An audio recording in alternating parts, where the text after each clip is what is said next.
Streams of ignorance flow through each life. Through samsara flow laughter, tears and strife. Rest be mindlessly red delusion, burning on and on in illusion. For the Dhamma to study, we're grateful. Concentrate deeply what Jesus for. Knowing clearly there's nothing but Dhamma. From the bonds of suffering, we are free. For the Dhamma to study, we're grateful. Concentrate deeply what Jesus for. Knowing clearly there's nothing but Dhamma. From the bonds of suffering, we are free.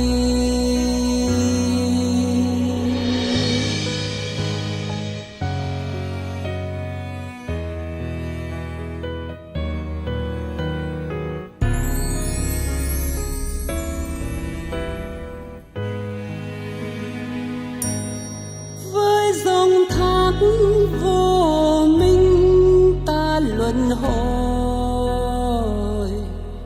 có khổ đau có tiếng cười cùng nước mắt.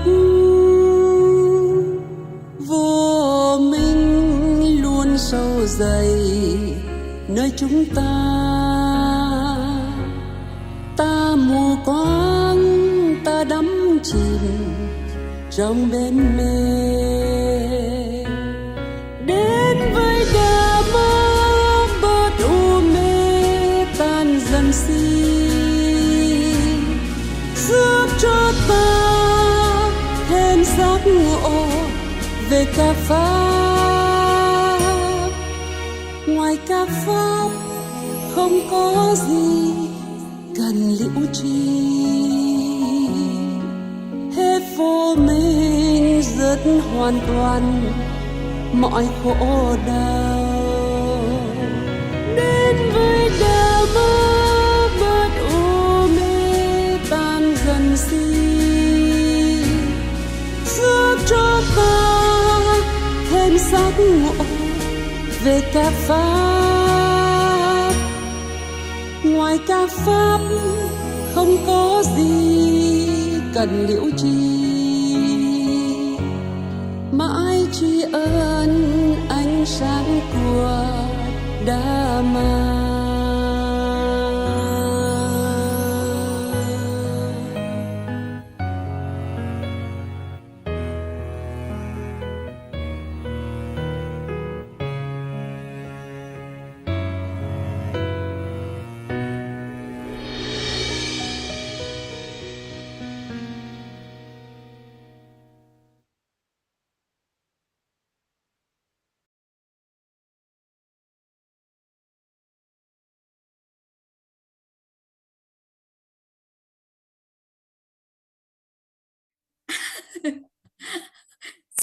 So I'm not confident. But from Vietnamese into English, that must be Okay. yeah. I can try. But Hang is there, so I thought Hang can always do the job well.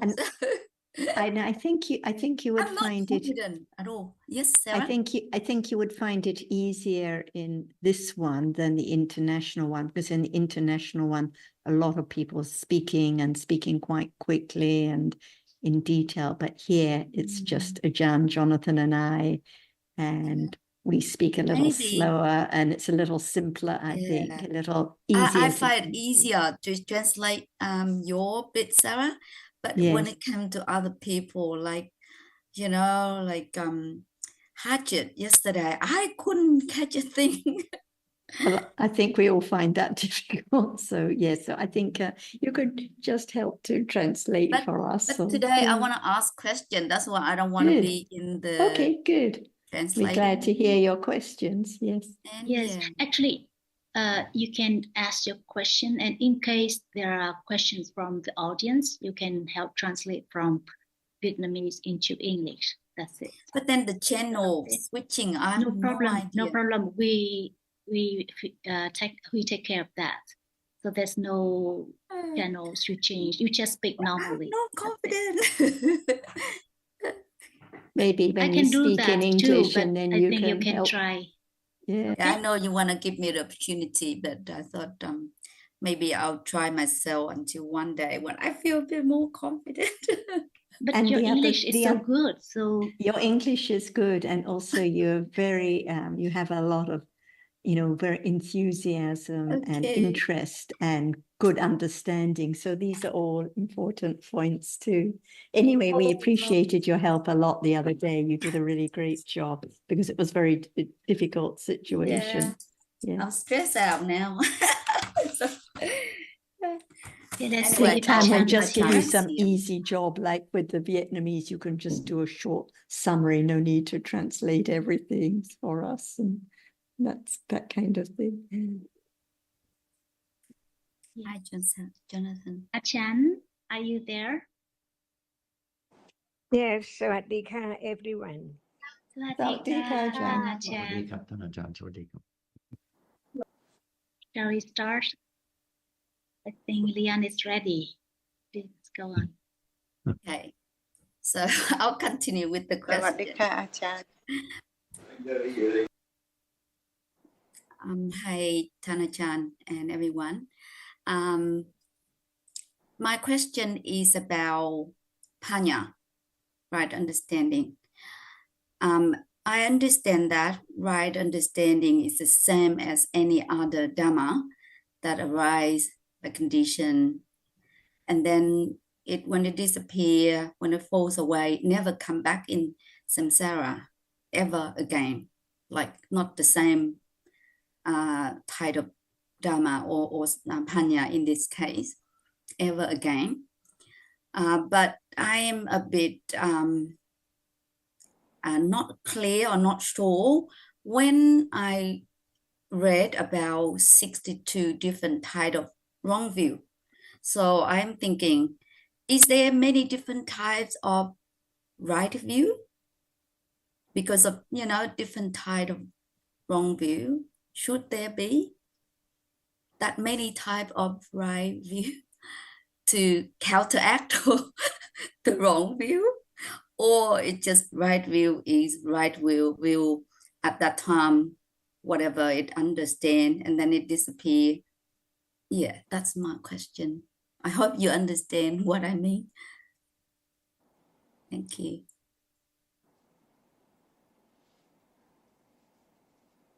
Cái này thì Lan Khánh dịch được tiếng Việt được. Nhưng mà I think it has been translated, right? Right. Yeah, thank you. I'll make a few comments first and then Ajahn will add hers afterwards. So when we talk about the 62 wrong views, they all are concerned with wrong views related to a self because of Sakaya Ditti, because of the wrong view of self. This is what leads to all the other kinds of wrong views about a self continuing on from life to life, a self that is ended at the end of this life, all the different kinds of ways that the different khandhas belong to a self or are controlled by a self, and so on. So only the right understanding of the truth, the right understanding of realities, the Eightfold Path, only this right understanding through the development of Satipatthana leads to the elimination of all those wrong views. When the wrong view of self, the wrong view of I, me, my body, my hand, my arm is eradicated, all the other kinds of wrong view are eradicated as well. So when it comes to the development of the path, there's only one way, the development of understanding of the truth. There is also the development of right understanding in the development of samatha bhavana. In this case, it is also led by right understanding, but the understanding is different. It is the understanding of what calm is, what is wholesome, what is unwholesome, and it leads to the development of calm and the eventual suppression of akusala. But when it comes to the path, it has to be the right understanding of dhammas, nama dhammas and rupa dhammas, no other way at all.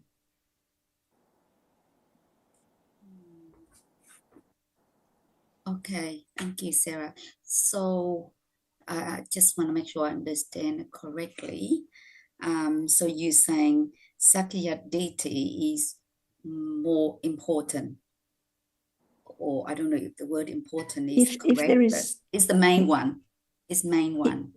if there is the wrong idea of I that see, I that hears, my arm that is touched, my body that is felt, then there will also be the idea of other beings seeing and hearing, gods, other creatures that experience realities, experience and see their arm and legs and so on.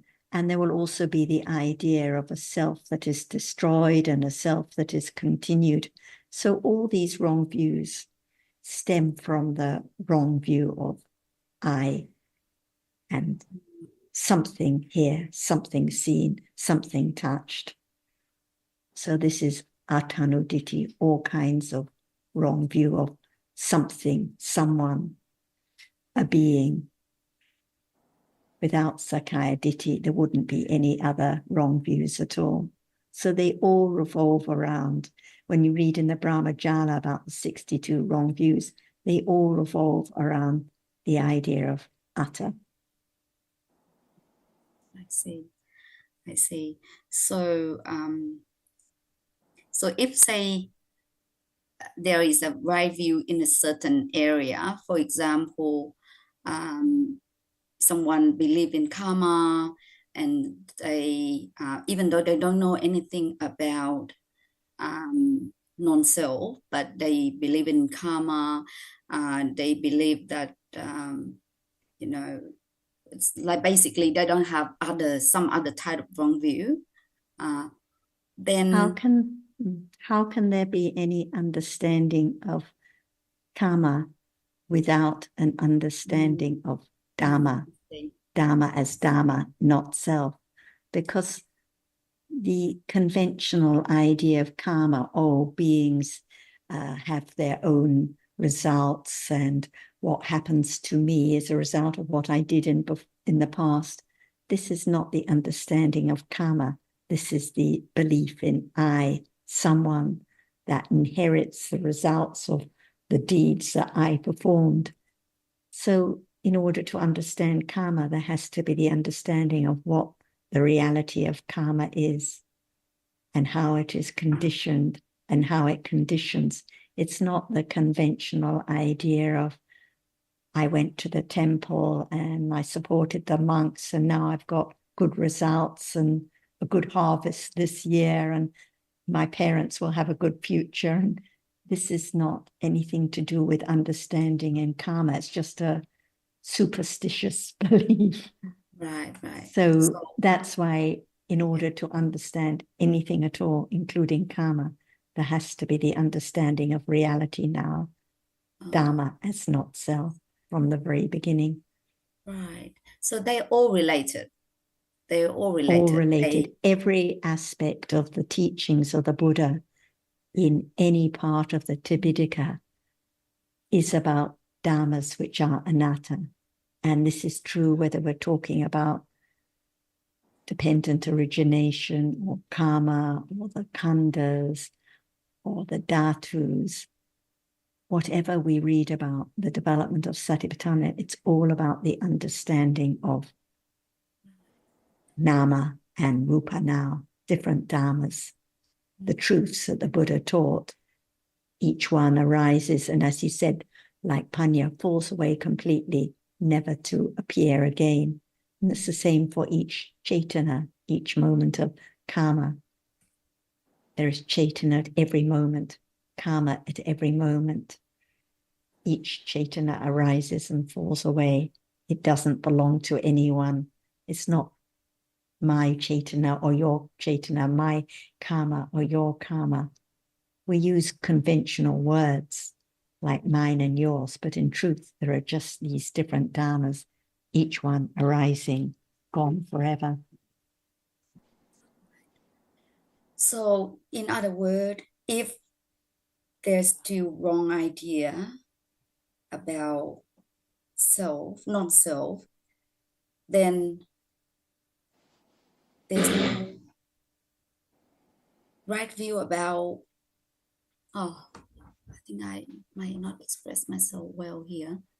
Because originally, before asking this question, I was thinking, so maybe there may be some right understanding about some other aspect, but maybe they don't have a right view about non-self, about anatta.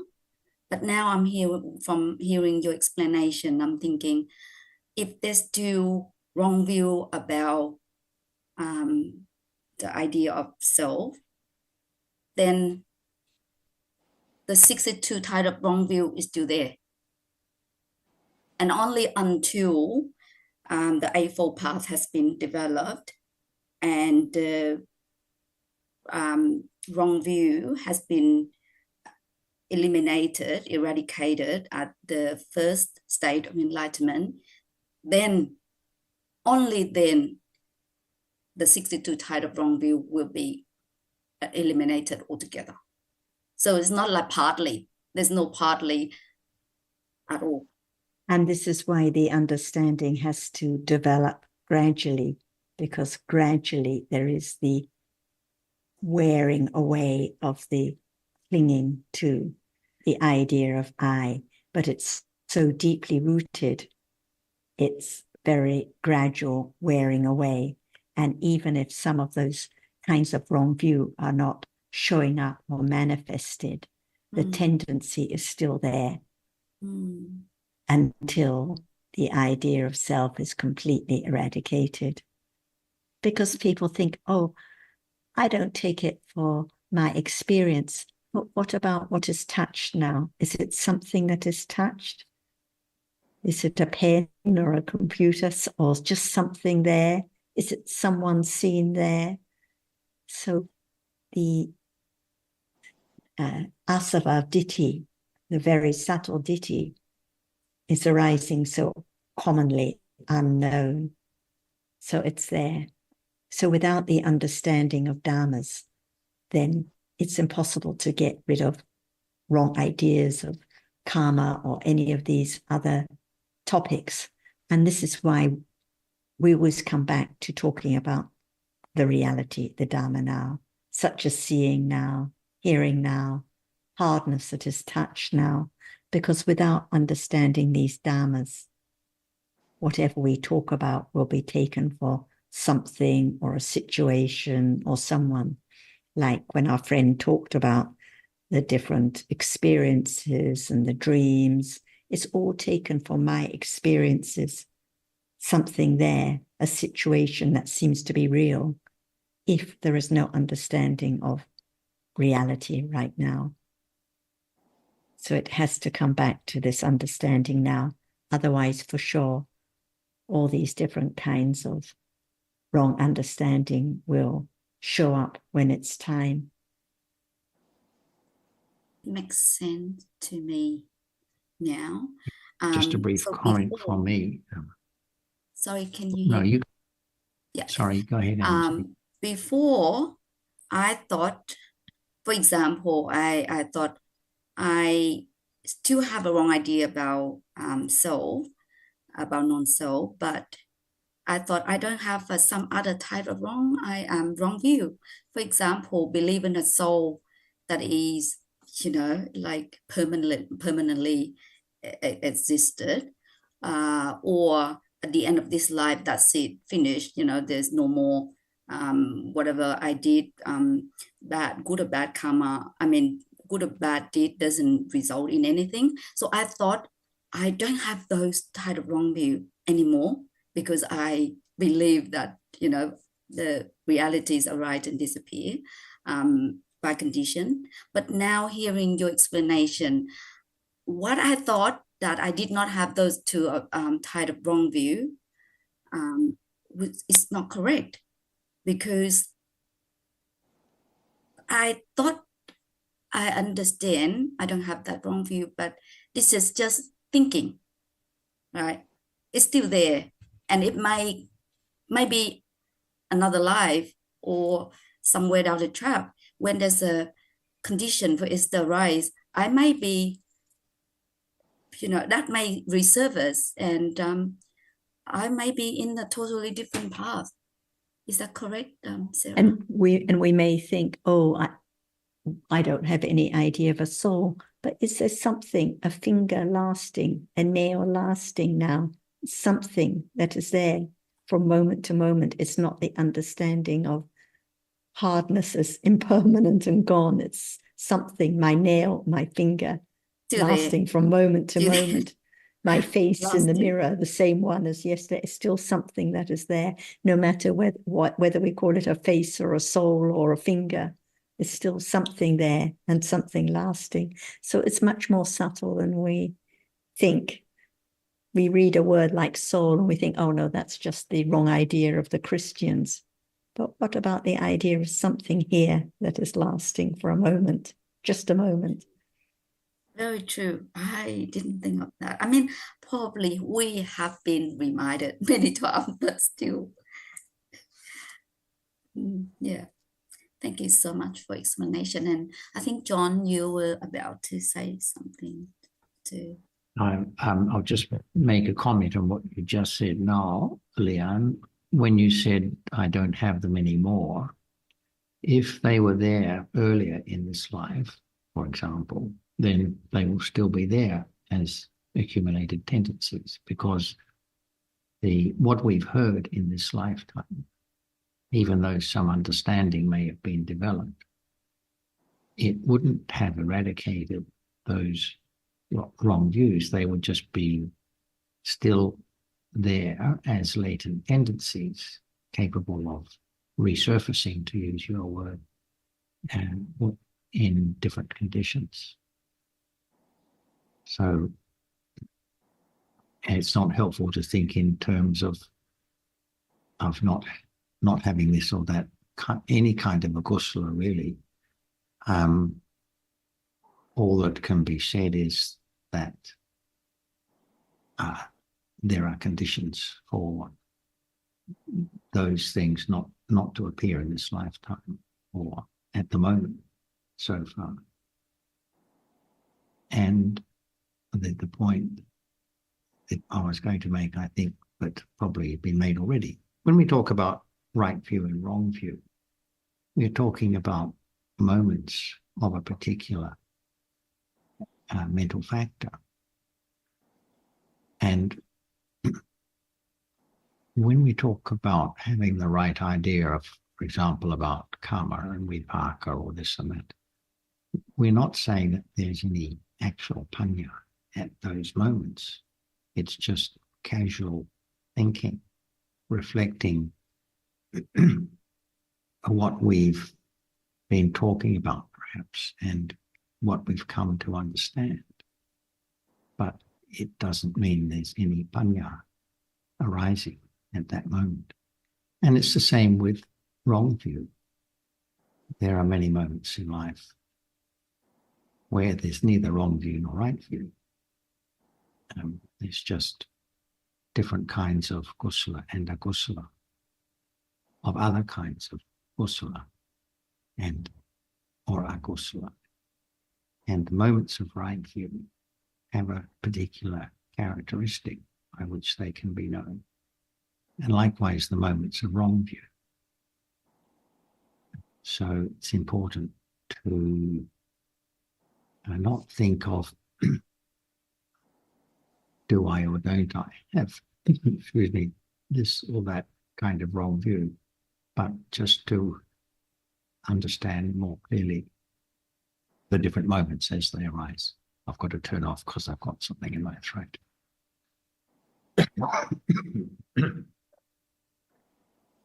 So much, John.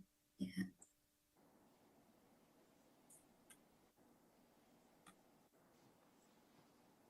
By the way, I have a question. In the sutta, it talks about the worldly right view, and usually the knowledge of Dhamma and Vipaka is listed as one of those worldly right view. And in contrast, it talked about the supramundane right view, which we know, which eradicates all defilements and ends the circle of birth and death. So what should we understand about this distinction between two kinds of right view? Shall we let Ajahn add some comments to Leanne's points on this one now? Yes. Is there anything to understand? Are we talking about understanding? Yes. So, is there anything to understand? Yes. There can be many things. Okay, just one by one. Understand it. We cannot understand two things at a time. But when we are talking about just one thing, that can be the understanding of the truth of it. So, what is that? That should be talked about to understand. There's a lot of thinking now, Ajahn. Okay, so no one knows what thinking is. Is that right? No. But I said thinking, but I don't really know exactly the reality of thinking. Is thinking real? It should be, John. Why should? Because at the moment they are definitely thinking. Because without thinking, I would not be able to answer your question. That's why we have to consider whether is thinking real? Yep, Ajahn. Yes. What is it? This is to be understood. Understand the truth of thinking. Because there is thinking all day, even right now. Unknown thinking, and at moment of thinking, so many objects of thinking. So what is thinking? The reality of thinking. Otherwise, thinking cannot be known at all. Even if there all day in life, most of the time. Even right now, it thinks. Is there any understanding of thinking? Should there be the understanding of thinking because it thinks now? Otherwise, what can be known? What can be realized? Yeah. It is not thinking right now. Yeah. So what is thinking? This is to be understood. Understand the truth of thinking. Otherwise, there cannot be any understanding of anything at all because it's not there right now. So can we think about the truth? What is thinking? It's real, it's there, but what is it? I think there are many things that we call thinking. For example, theta that's the main function of theta through the mind door. And also, I know there's also another Chastasika called Hinpitaka. That's what I heard. That's involved a lot in thinking. It's all just words about thinking. But what is the nature, the truth of that which thinks? It's not thinking. What is it? To understand the truth of it. Because it's there almost all the time in life. Yep. Yes, Ajahn. So what is it? Learn to understand the truth, to understand the truth of what is there. So real. It's this at moment of seeing, does seeing thing? Yes, at the moment of seeing, then saying, see, then after that, there will be things, subsequent process. There will be a lot of thinking through my door. The same of thinking right now. There is seeing. So what is seeing? Again and again and again. To understand the truth of what is there. Now and then. We don't understand the truth of thinking, so now we don't understand the truth of seeing. Right? I thought I understand it intellectually. So what's the point of understanding intellectually if not to realize the truth of it? Because if I don't understand it, I mean, I have to start with intellectual level. And without hearing about the realities, each reality and the functions and all that, then there will be a lot of attachment or thinking about this I that see.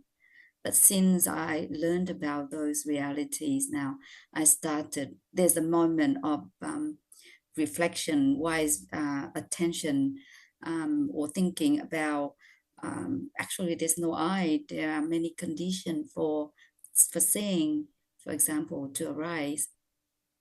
But then it's not all the time. There's only occasionally I'm reflecting on those, but many other time we take it for granted. I mean, take it as I see.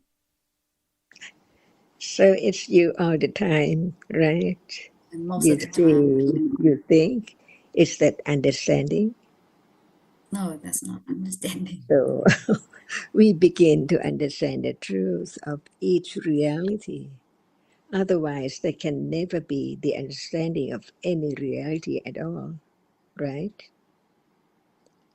Yes, Ajahn. So what's the nature of thinking, seeing, hearing, smelling, tasting, touching? It's not the word, but it's the nature, the reality which is there performing its function.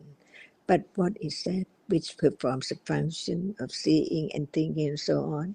Is there any understanding of those moments? See, we learn to understand the truth of each moment, not to cling to it because of ignorance, not understand the truth. So we learn to understand the truth of whatever is there as what is it. See, we can learn from the book. We can think in word about seeing and thinking, but what is there to be learned little by little as it is that not I or anyone at all. It's only that reality which is there. Not forever. We use the term just arise and falls away, never to arise again in samsara. That's the word. But can that be? Not just thinking about it, but begin to understand the reality, the nature of that, which is there as it is. As it is, will lead to understanding that it cannot be taken for I or anyone or anything at all. as it is. That's why we learn to understand what it is right now, as it is, in order to let go ignorance and attachment to whatever is there, with many, many realities arising, but here and then all the time, and understand what is meant by wrong understanding and right understanding, and different degrees of understanding. It's not just the word which we are talking about that, but to develop the understanding deeper and deeper to the nature of that, which is, as we heard from the enlightenment. So intellectual understanding is for other step, other stronger, firmer understanding of the truth in the nature of that which is there, never change at all. It's there, arising and falling again, no matter now or then, it's there as it is. Is that what we are talking about? Understanding the nature of that. When we talk about thinking, what is that? In order to understand the moment when it's there, to be known because it's there. That's why we learn to understand what is there little by little, by conditions. Otherwise, it's just thinking, reading, considering about the term and the meaning, that's all. But it's not just for that intellectual understanding, but to realize the truth. But without the intellectual understanding, how can it develop to understand the truth of this very moment, closer and closer and closer to that which is now there to be known any moment? Can thinking be known? I think it can, Ajahn. Can it be realized? It can be realized, yes. But without understanding the truth more and more, little by little, can there be any condition, reality to realize it? Because now that quality of understanding is not moment of realizing the truth, but it's just moment of hearing, considering, to have firm confidence of the truth of Dhamma. It's not just a word. It's real. Whatever is real, just once in samsara, never to arise again. It's real when it's there and gone, never to arise again. But it can be understood little by little, because no matter yesterday or today, seeing is there to be known, but no conditions to understand the truth of it yet.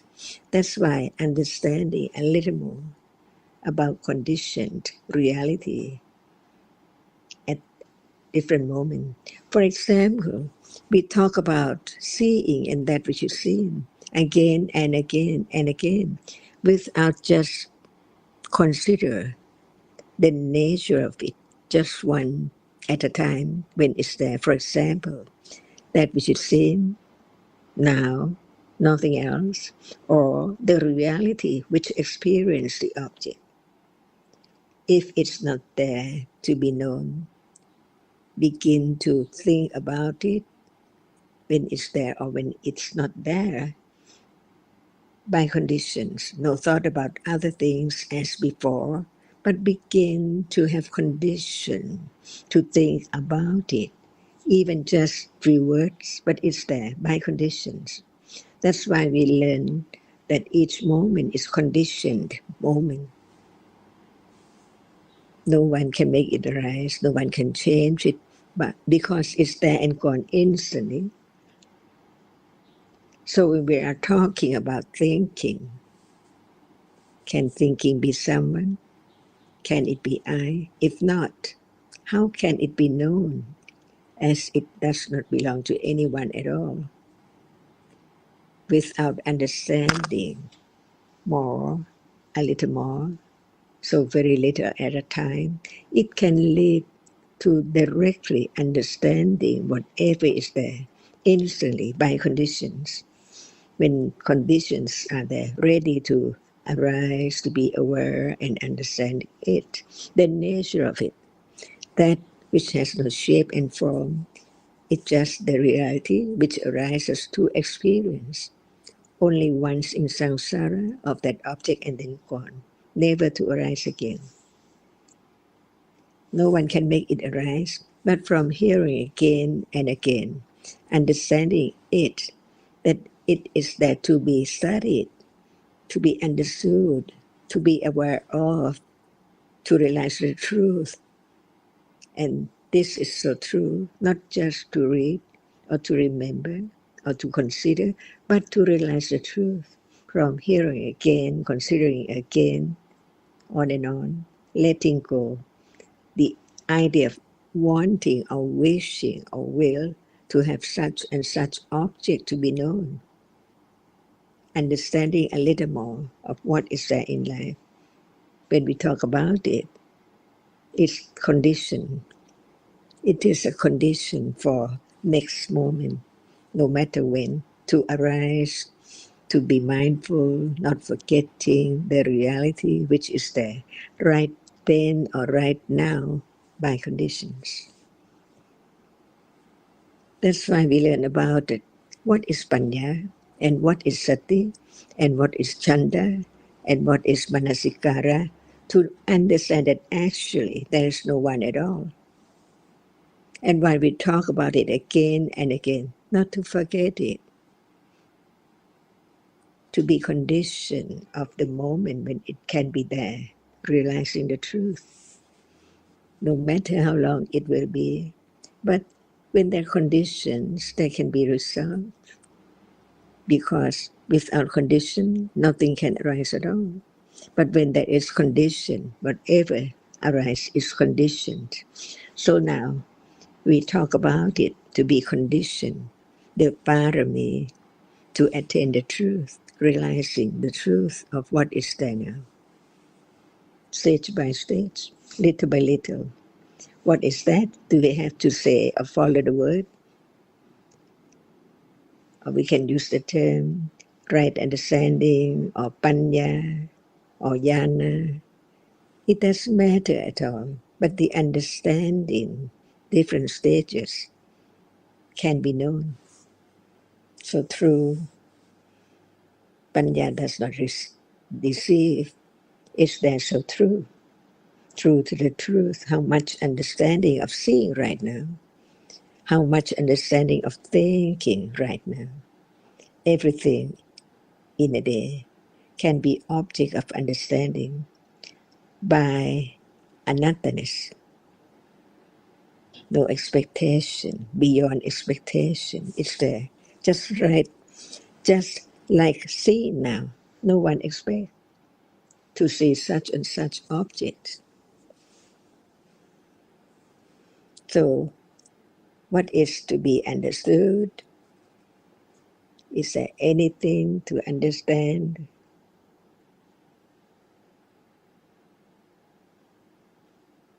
Is there any question?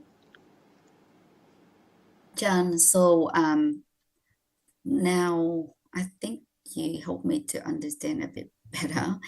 Like you said, we've been learning about different realities, for example, Panya, Sati, Chetana, Sanya. So we've been learning about different realities just for us to understand that there's no I. That we've been thinking there's an I that doing this and that, but actually there's only, a function of a lot of different realities.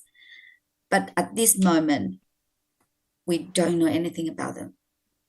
Like, But, even though yeah. Is that but we right, heard Ajahn? about it. We have heard about it, right? Yeah. But we heard about it, but we don't actually know what they are, right? Can there be understanding the truth instantly when we talk about seeing right now? Or it just begin to understand no one there, what is seeing, it's seeing itself. is seeing itself. So what is seeing? A reality, right? It's there. Sees. So it's conditioned to arise to see.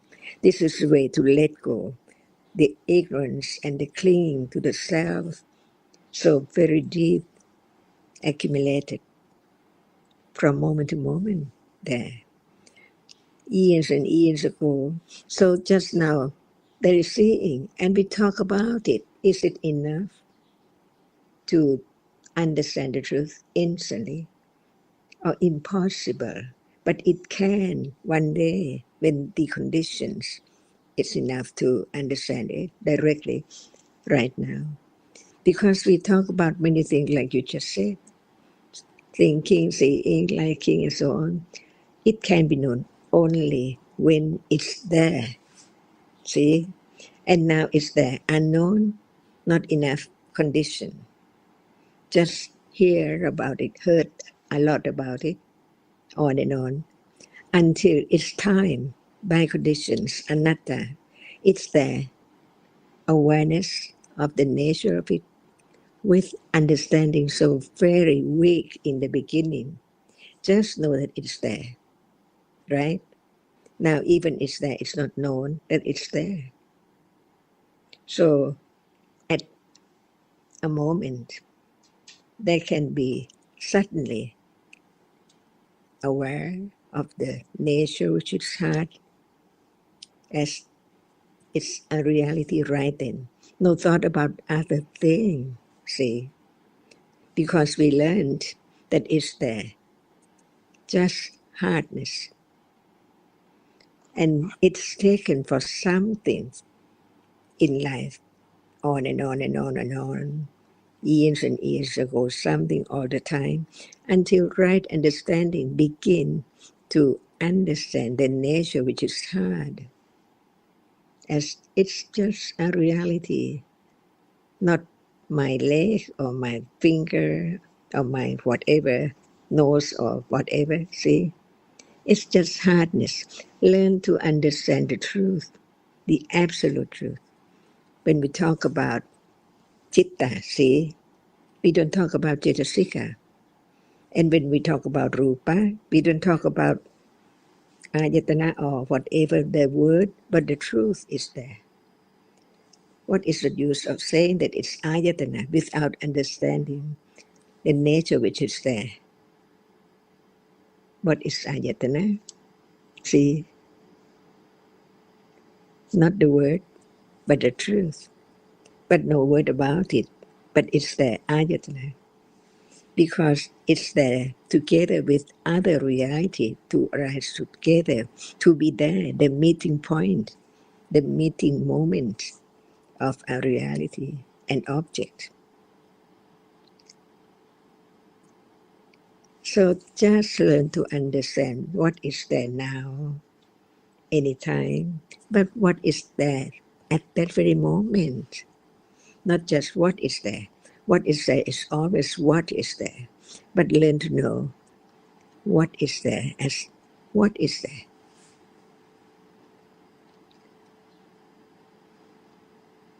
Any word in the teachings, Tipitaka, no matter about Ayatana or Tatu or whatever, it's just talk about what is there now. So when we talk about Ayatana, what is it and what is there now? It's not moment of trying to think about Ayatana. It's the moment to understand the Ayatana, the nature of it, one of it at that moment, just one at a time. So is there Ayatana now? Not just the word. Is seeing Ayatana? See, it's there together with eye base, right? Meeting points and cetasikas, and the rupa impinged on it hasn't fallen away yet. See, only that very moment is meant. It's the meaning of Ayatana. What is there? Not just only one. single reality. It conditions the understanding of no one and no thing and no self at all, little by little. That's why we learn about realities right now by different aspects to understand it, all about it, no matter by way of this or by way of that. It's just a reality. From life to life, it's developed as parami.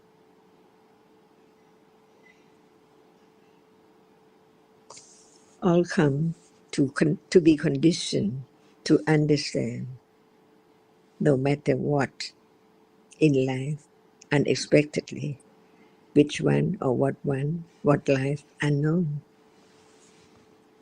depending on conditions. So, what is there now? See, not just what is there, but understanding the nature of that which is there.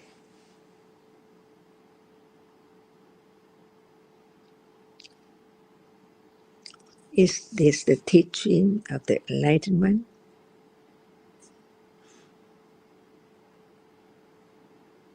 Never hear enough, Ajahn. Yeah.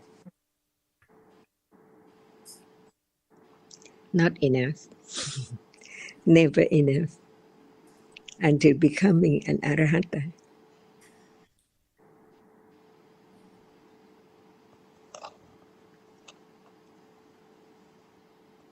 Enormous accumulation of ignorance and all kinds of akusala.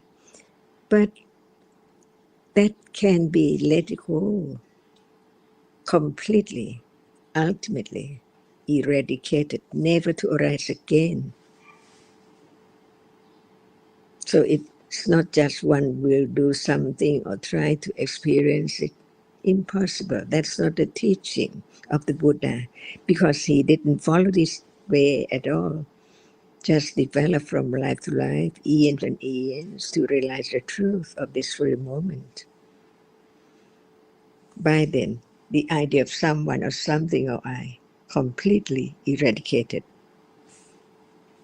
Never arise again to have ignorance and attachment and wrong understanding of what is there from then on as I.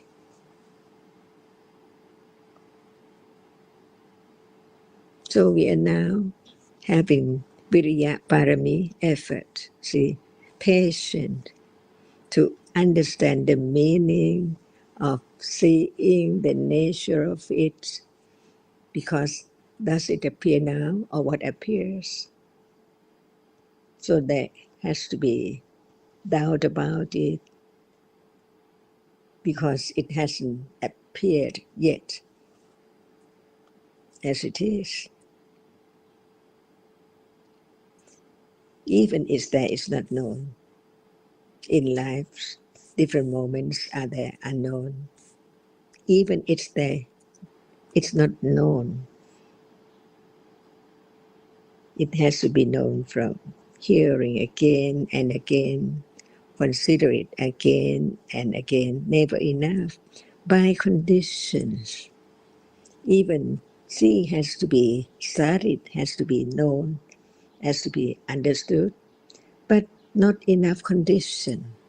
But when there's a little more understanding by conditions, one day, see, it's unexpectedly there by conditions appearing to be known as it is. So can anyone expect to understand the nature of seeing, to let go the idea of self from seeing right now or then? No, Ajahn. That's why all depends on conditions, anatta, sankhara. So learn about the truth a little bit, but they are accumulated from life to life to have more understanding, to develop higher degree, but so very, very gradually, unknown, until it appears, the witness of the truth is the moment of understanding the truth when it's there. So now just learn to understand who's the Buddha and Dhamma and Sangha, the follower of the truth.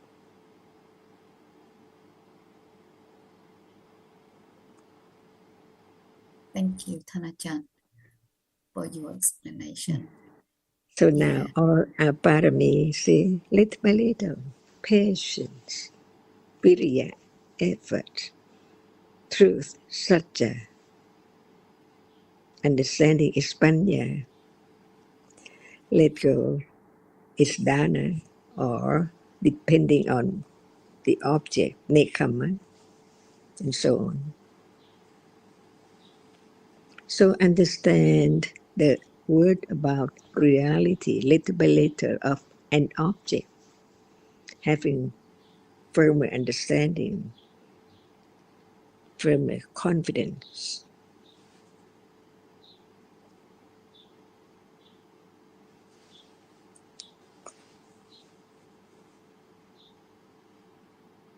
And life goes on as usual. As usual means by a little more understanding, a little more kusala, a little more letting go.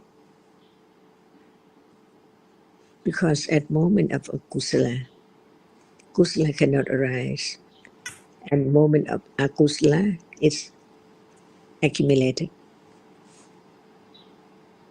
That's why it needs parami, different kinds of wholesomeness, to condition moment of developing understanding, because no one at all. They are all dhammas. Until it's there, no doubt about they are all dhammas. All that is dhamma, a reality, see. But to be true to the truth right now, at moment of hardness appearing, is there any thought about that which experience it, or not yet by conditions? That's why it agrees with the teaching about Mahasatipatthana and so on. Understanding the truth of what Buddha said about the truth of that very moment, from moment to moment, a little more. And that's the only way. And when one says that is only way, it means confidence of the fourth noble truth. No other way, see, to realize the first truth, what arises falls away. It's so true, but Panya is not enough to experience that. But as it's so true, there can be understanding of it, little by little, gradually, unexpectedly. All dhammas, kusala and akusala, are accumulated. That's why life full of kusala, akusala, vipaka, and we just heard the word vipaka and kamma and so on. That is not enough. That is just the word. But what about now? Seeing. Who knows that it's vipaka?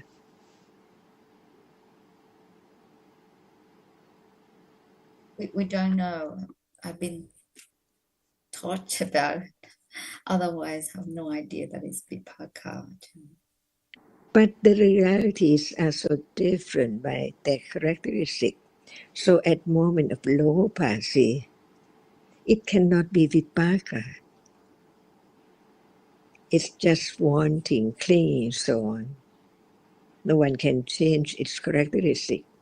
But seeing right now, it's not that attachment, but it's moment of experiencing that which impinge on the ibis.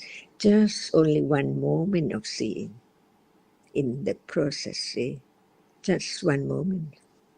So what is true in a day? Is it the nimitta, the sign of seeing, only seeing, or not yet?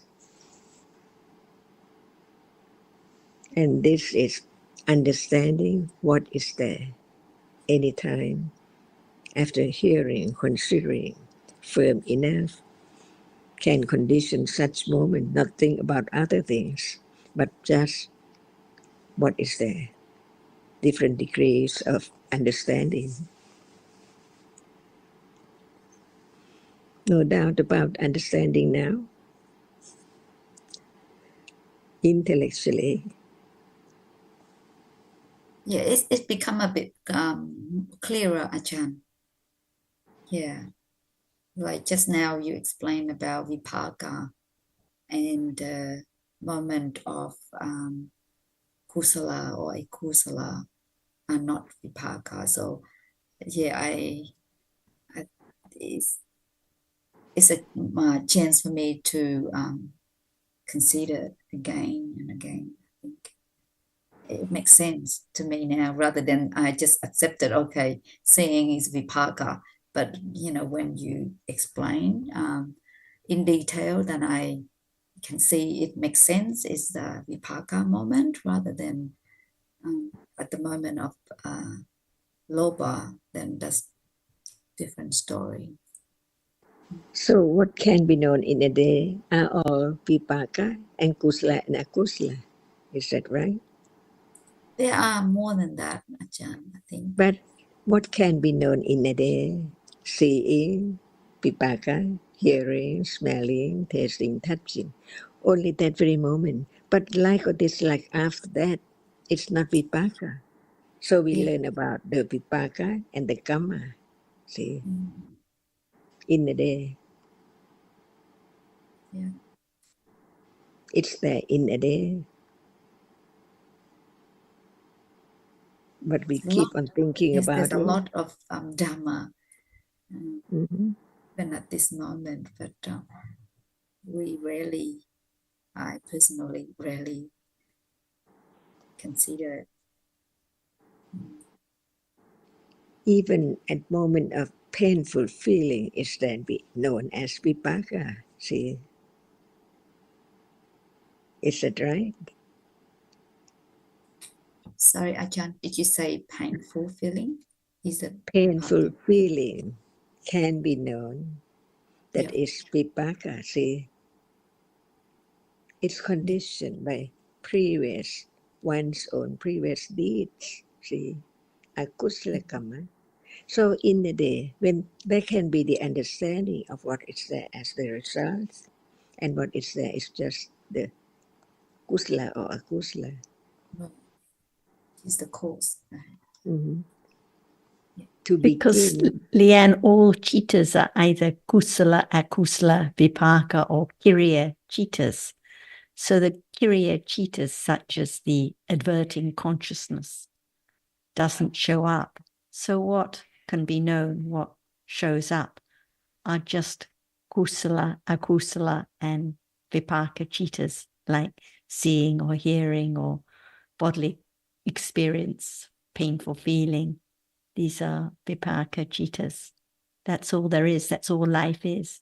No one there, no thing there, nothing else, just these different chitas which arise and experience their objects. And Right. briefly just touching on Tam's point. I think Jonathan's about to speak, but just touching on Tam's point.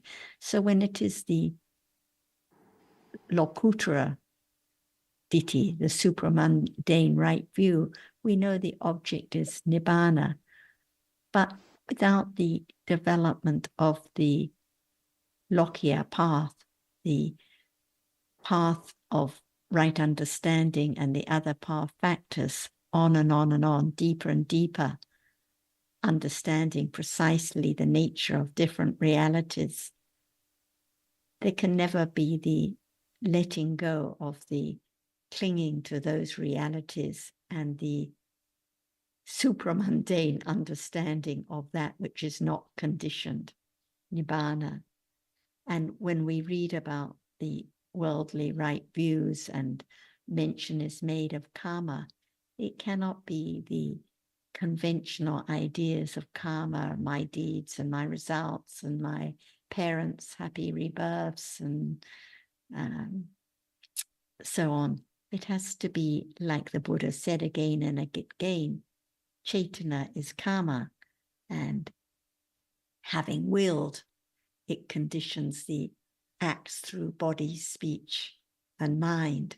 So chaitana at each moment is karma, but not all chaitana can bring results. Only the chaitana which arises with kusala and akusala chittas, which is strong enough to bring results. If it's akusala chaitana, it has to be strong enough to condition strong deeds that harm others, like killing or stealing, in order to bring results. But so there has to be the understanding of what chaitana is as a Dhamma, no self there. Otherwise, nothing is actually known about karma. And without understanding about realities now, like seeing and hearing, nothing is known about results. So even if conventional language is used in the suttas, for sure, it's pointing to the dhammas, the realities, which are anatta. And just one other point that I just wanted to touch on because it related to something that Zhao was saying last time. Ajahn was just stressing that as usual means living life naturally, developing a little more understanding, letting go a little more of wrong understanding and ignorance. So when we have ideas, well, living naturally, playing the guitar, going swimming, fine, developing understanding. But when we say then, then following my meditation practices, this is natural or as usual. But what is the purpose? What is the understanding? Because without the development of understanding, letting go a little more of I or someone who can do something to get results, there cannot be the development of worldly right view that we were just mentioning. Go ahead, Jim. Yes, I was going to just say a short word on Tambak's question also about supramundane right view and mundane right view. As I understand it, the so-called mundane right view is a right view that gives, I'm reading from the commentary, gives results consisting in the acquisitions, that is, in the continuity of the five aggregates. And the examples given in the suttas are, there is what is given, there is fruit and result of good and bad actions. There is this world and the other world. So it seems to me that the mundane right view is acceptance that deeds bring results. And this can be a kusala, moment of kusala consciousness, because one is not necessarily thinking of the consequences for me, or me being reborn somewhere else, but just the understanding that deeds do have results. For example, obviously the supramundane right view are moments of path consciousness. And that's made clear in the sutta also. So by contrasting or by mentioning the two kinds, one of which is the supramundane right view, it also implies that there can be kusala thinking of some matters. We call it kamma vipaka, But in the sutta, it talks about consequence of deeds with kusala citta, regardless of the level of one's understanding of the true nature of momentary dhammas. So that's how I see the distinction being made.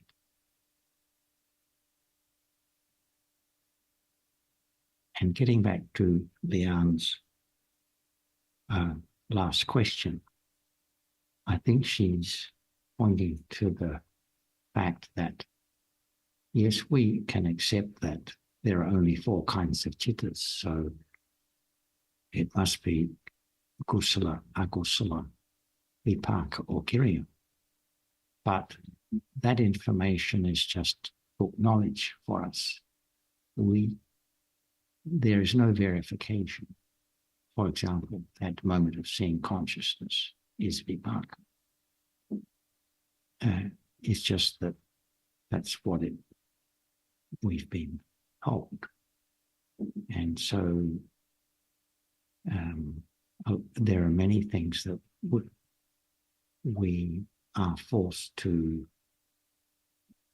and not forced, there are many things that we discuss here that haven't been verified. What can be verified is a very small proportion of the teachings as we understand them when we talk about them. And I think it's important to keep in mind that fact. And I think Leon was pointing to the difficulty, if you like, of and not having the level of understanding that is capable of verifying more than a fraction of what we talk about, if I'm not mistaken, Leon. Yep. Thank you, John.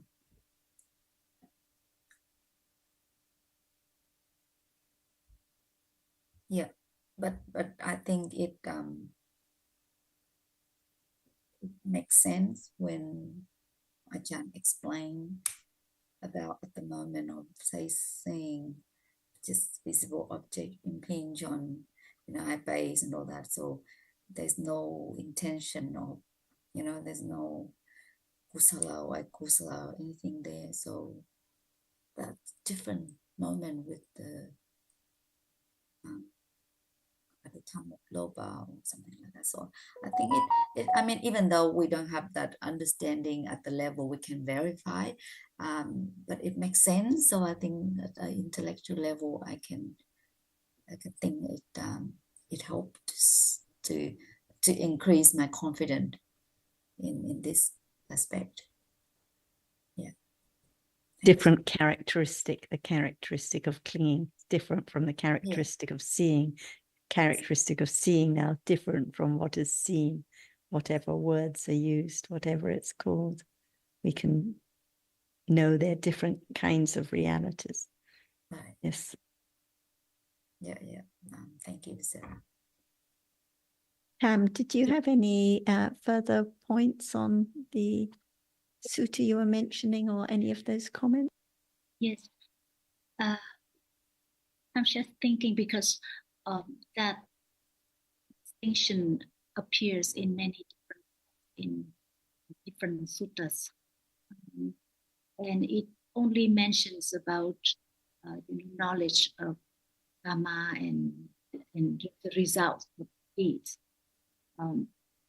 But any kind of understanding which is not super mundane understanding, like the one we talked about here so much, about understanding the reality of this present moment, is still part of that mundane understanding, because it doesn't mention that understanding at all in that. Did I make myself clear? I think these are just examples, but let's see if Ajahn would like to add some comments. Did you understand the question, Ajahn? Not all yet. Please. Yes. Would you like to just summarize briefly again, Tam? I think our main point, well, I just mentioned, is in many suttas, it refers to the worldly right views, and it gives examples such as about karma and results of deeds. And I think Tam is saying, well, any mundane understanding should be included, but isn't mentioned. Was that the point, Tam? Exactly. Okay. Sarah. What is mundane?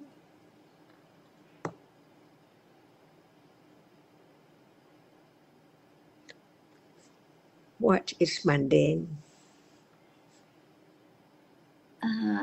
In this case, it means the contrast of the opposite of supramundane.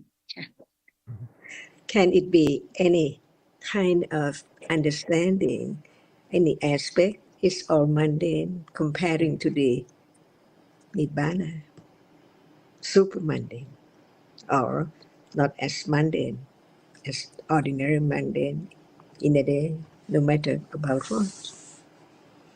All are mundane, right? Yes. Different degrees, different level, that's all, but still mundane, as long as it's not the moment of experiencing nibbana. Different level of panya, super.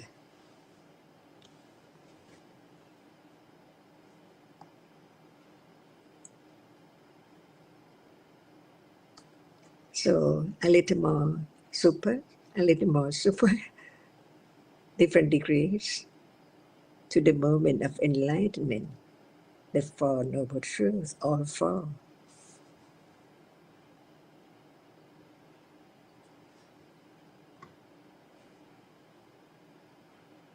I think it just uses some examples, like in some suttas, they just talk about different kinds of feelings to be understood, and in other suttas it talks about different rupas, but actually mundane understanding is of any reality, any level, every degree, but they cannot mention everything in every sutta, so they just pick on different examples, but it doesn't mean, oh, only karma and its results should be understood. I think that's very clear. Thank you.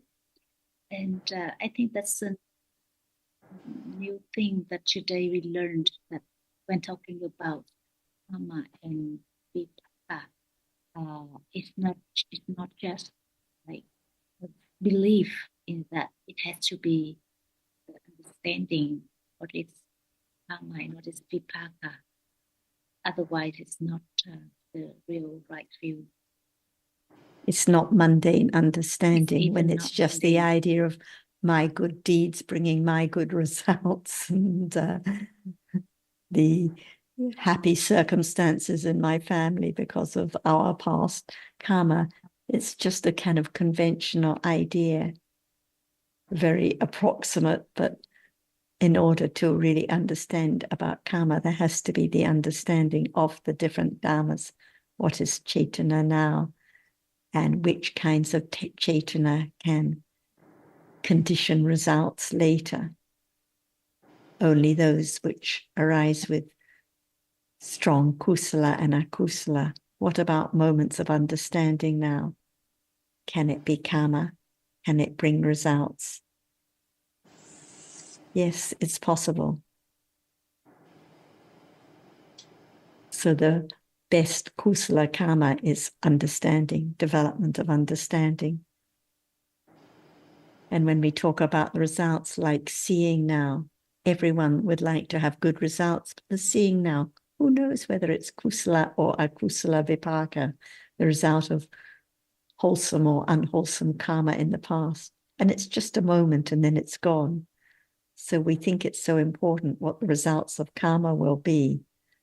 But moments of seeing and hearing now, moments of deep sleep, they're just moments of experience that are gone. What is more precious are the moments of kusala that follow the moments of understanding the truth,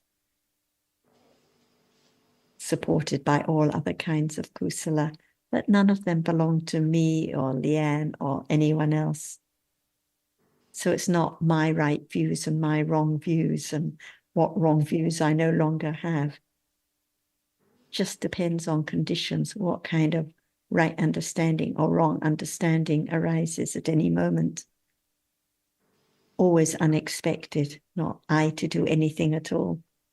So whatever we're reading about, it has to come back to the understanding of dhammas now.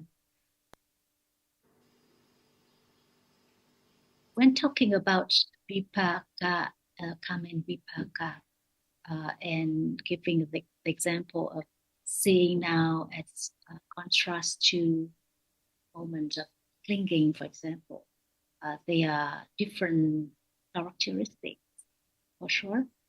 But what about, like seeing and hearing? They also have different characteristics.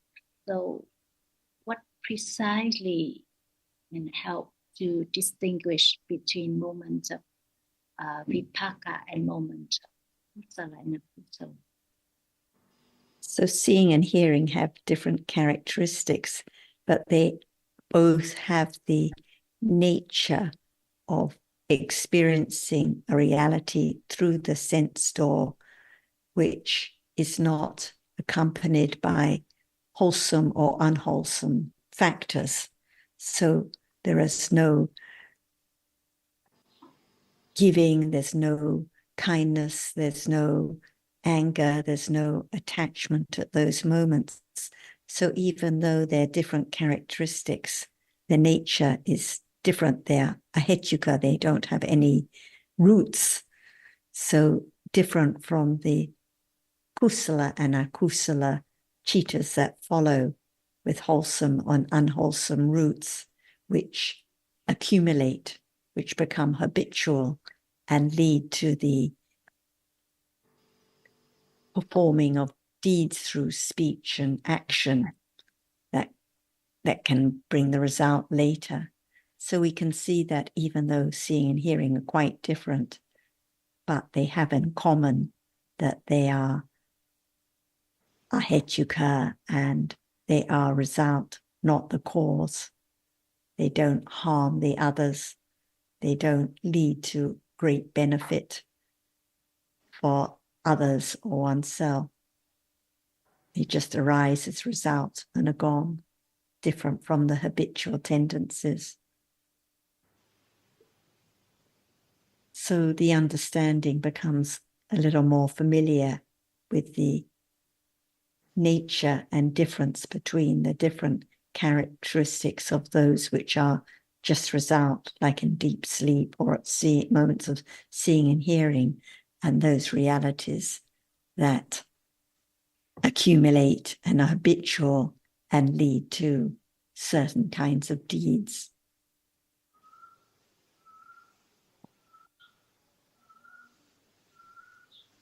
And to the extent that we can know at the moment and distinguish between vipaka and kusala and akusala. But there are also kriya, but they don't appear.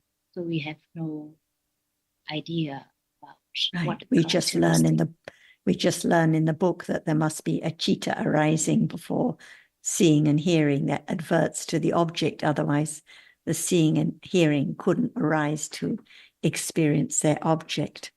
But what is most precious is the understanding of what actually appears, what can be known now. And when there is understanding of seeing, it is just understanding of the nature of the reality which sees what is visible. There's no thinking about, oh, this is different from the moments of kusala and akusala, but by understanding its nature, that difference is apparent. Like the attachment, the nature of attachment is so different from the nature of anger, but there's no thought when there's any understanding of attachment, this is different from anger. But by understanding its nature, no doubt that it's a different kind of reality.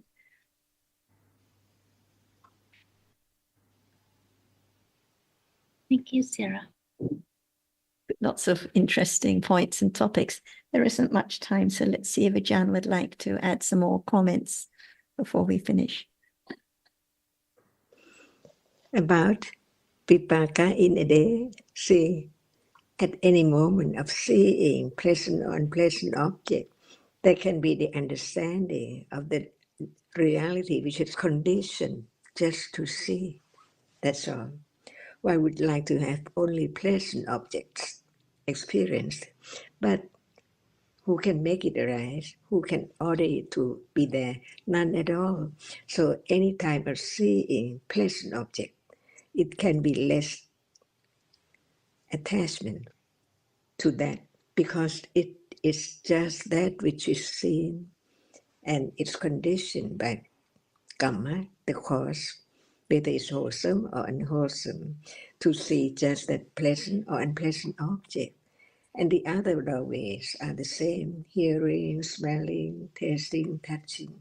So it's kind of letting go, little by little, ignorance and clinging to the object, no matter what in a day.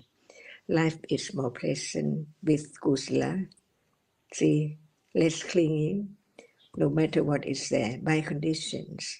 See, let go the garbage that is not useful at all. Thinking, liking, on and on, long and long. And what's the use? They're all gone. See, so it conditioned more understanding life than just before. Little by little, without what is there in life, how can there be further or higher understanding of the truth, to know that even seeing is not anyone, not me at all. The point is that we think about so many things, forgetting that it's I, right? Thinking all the time, until the I which think, the I which see, is gradually eliminated until it's absolutely eradicated. Can it be when right understanding develops, not just by one thought, try to do this or that, to have such and such? What about karma? No matter how much one would like to have something, all depends on conditions, whether one gets it or not. See, an unexpected gain, see, who expect it, it's there unexpectedly. So in truth, each moment is unexpectedly arising and falling away instantly. And this is the way to gradually letting go ignorance and clinging, before there can be further understanding of the truth, little by little, without attachment or wish or try to have it, because it hinders instantly at moment of trying to do something to understand the truth, because it cannot be understood by what trying at all, but by understanding the truth. Is that right? Just listen to the truth, that's all. And have more confidence. Life is not permanent. The first noble truth, all dhammas, are conditioned to arise and then fall. No one can stop the way it is. And what is right understanding? It's moment of understanding, not anyone at all. Is that right? No question. But understanding develop a little more from one moment to another moment. And then we will see that life is changed from not confident of the karma or the vipaka, because it's there all day. What moment is vipaka and what moment is kusala and akusala? Who knows? Panya knows. So no one is now hearing, smelling, tasting, touching, all are dhammas. And the words we just talk about on and on can condition moment of letting go, even ignorance of not understanding why is seen such object, not the other object. See? Less ignorance, less attachment, little by little in a day. So the natural life, the common life, is the proof of understanding, even it's not higher level, but it's there as it understands what life is, what that moment is.